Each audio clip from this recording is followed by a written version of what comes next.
Bienvenue à Bruxelles pour ce nouveau numéro de la faute à l'Europe. Voilà, prendre de grands engagements climatiques, c'est bien, mais prendre des mesures pour éviter les délocalisations, c'est pas mal non plus. Jacques Chirac, Nicolas Sarkozy, François Hollande ont rêvé de la taxe carbone.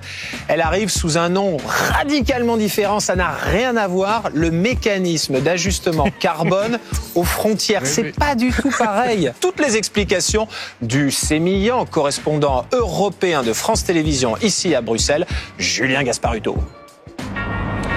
C'est l'une des nouvelles ressources qui doit permettre de financer le plan de relance européen, un mécanisme d'ajustement carbone aux frontières que l'on résume souvent sous le nom de taxe carbone aux frontières. Objectif, faire payer les entreprises des pays extérieurs à l'Union européenne qui polluent beaucoup et dont on importe les produits.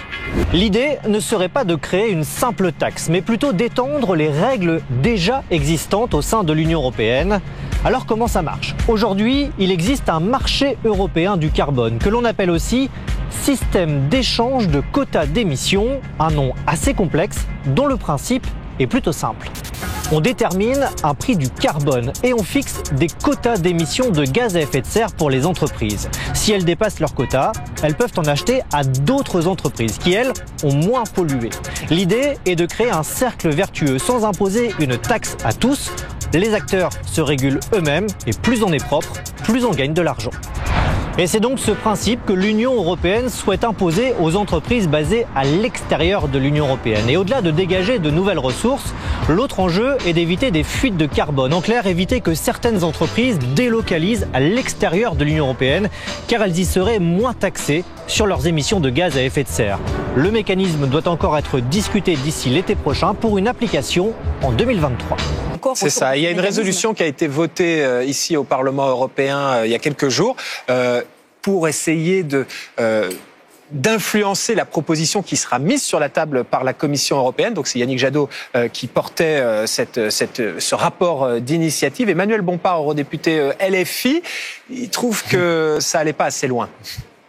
Une des premières limites, c'est le périmètre en fait de ce mécanisme, puisqu'il ne couvre pas l'ensemble des importations et il se concentre seulement sur quelques types d'importations. À titre d'exemple, par exemple, il ne couvre pas les importations agricoles, alors qu'elles sont responsables en grande partie du fait que l'Union européenne ait une empreinte carbone extrêmement importante. Une deuxième limitation, c'est lié au fait que le mécanisme ne couvre pas les émissions liées au transport de marchandises, alors que ça devrait être la nature de ce mécanisme de faire en sorte de pénaliser en particulier les produits qui viennent du plus loin et qui ont une responsabilité en termes de transport qui est extrêmement importante.